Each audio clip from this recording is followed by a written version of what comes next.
Tak.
In the year 2000, leaders from 189 countries agreed on a vision for the new millennium.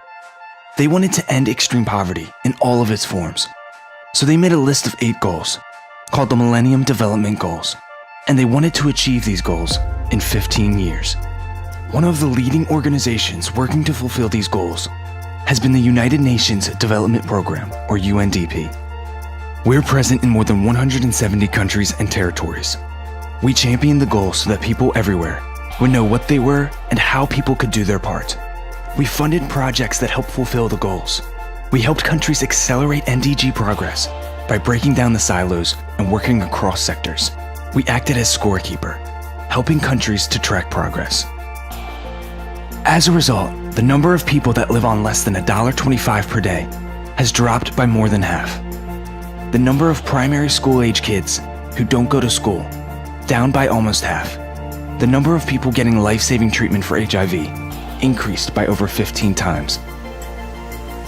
Child mortality, down by almost half. As much progress as we have made together, there's still a lot more to do. Over 800 million people are still living on less than $1.25 a day. 1 in 9 people on our planet goes to sleep hungry each night. Deforestation remains alarmingly high in many countries. Oceans are becoming more acidic, threatening food security and marine ecosystems. And about 1 of every 6 adults in the world is illiterate. 2/3 of them are women. We think those are tough numbers, and so do leaders from the countries where we work.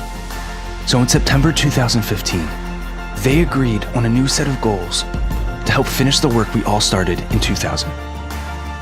The new goals are called the Sustainable Development Goals, or SDGs. We have made significant progress in the last 15 years, and we think there's plenty of room for hope, for action, in the next 15 years. Today, the world is more connected by technology. We know more about how to balance the 3 pillars of sustainable development: social progress, economic growth, and environmental protection.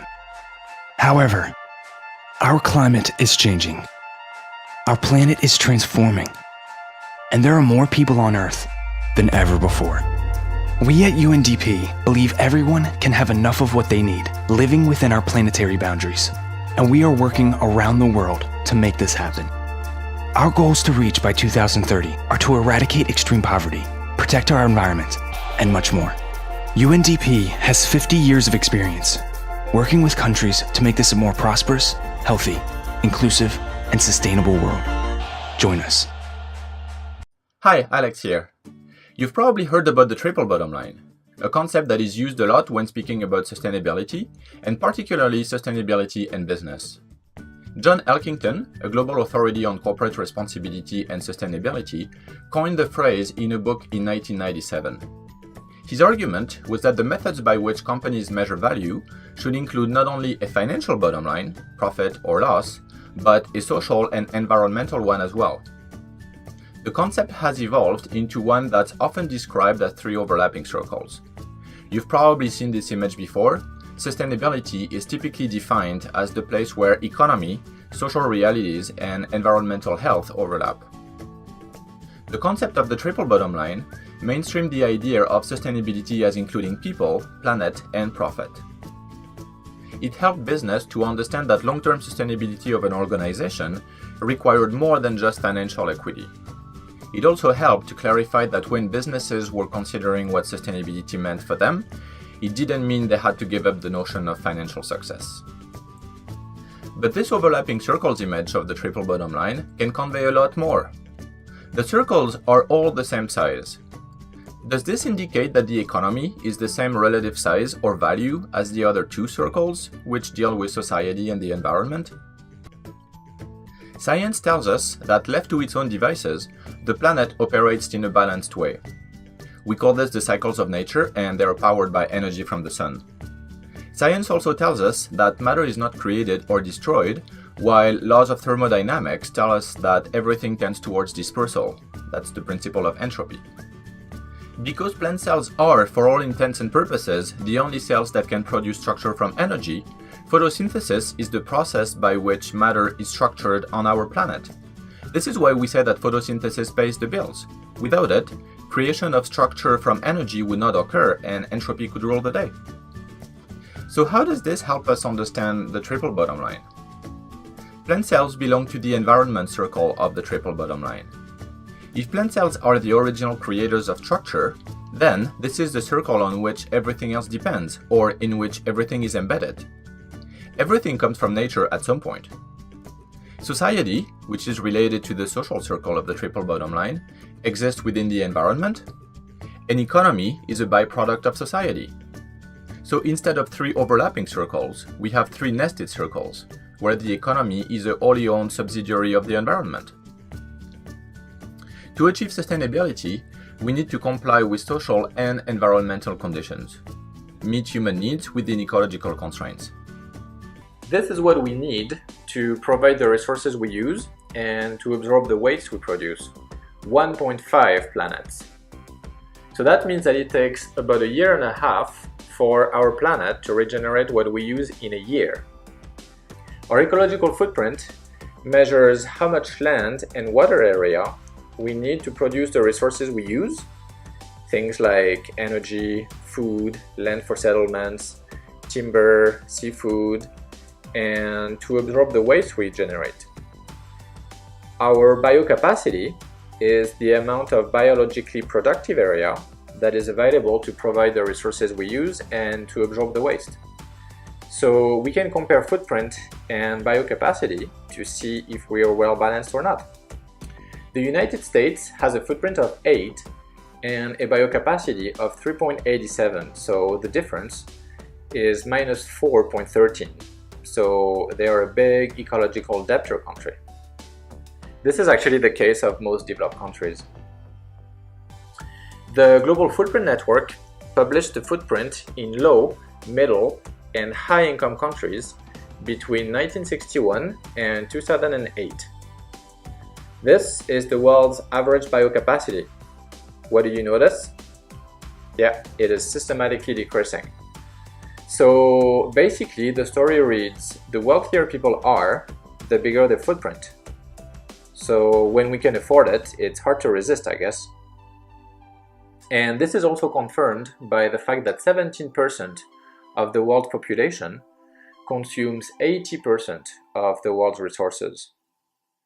So the main problem is not the absolute lack of resources, it's the fact that our global consumption is extremely uneven and inefficient.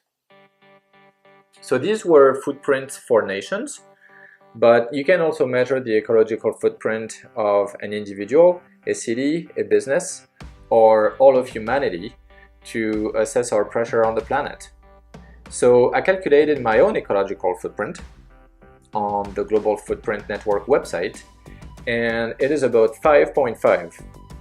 So why is it significantly less than Canada's footprint of 7? Well, mostly thanks to my lifestyle. I rarely eat meat, I drive very little, I live in a highly energy efficient house, etc.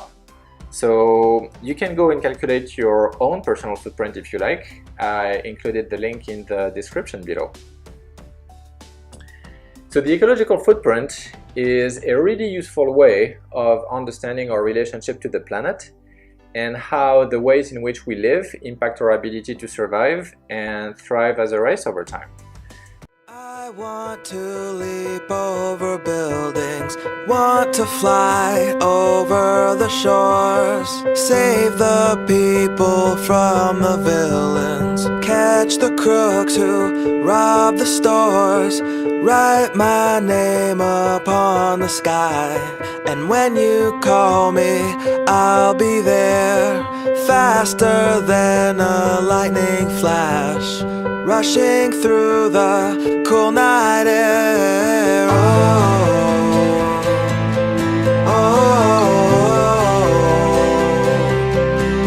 So start ignition, count to 0. I just wanna be a superhero.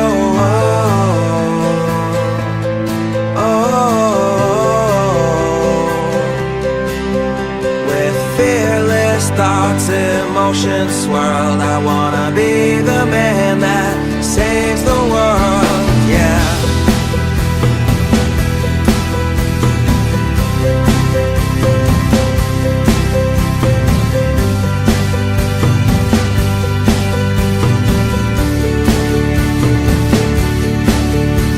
The world is full of super problems, so we made up a Superman, but he is just imaginary. And here we stand without a plan, with new ideas and innovation. Man still cannot tame creation, and though I'm told I'll never fly, that doesn't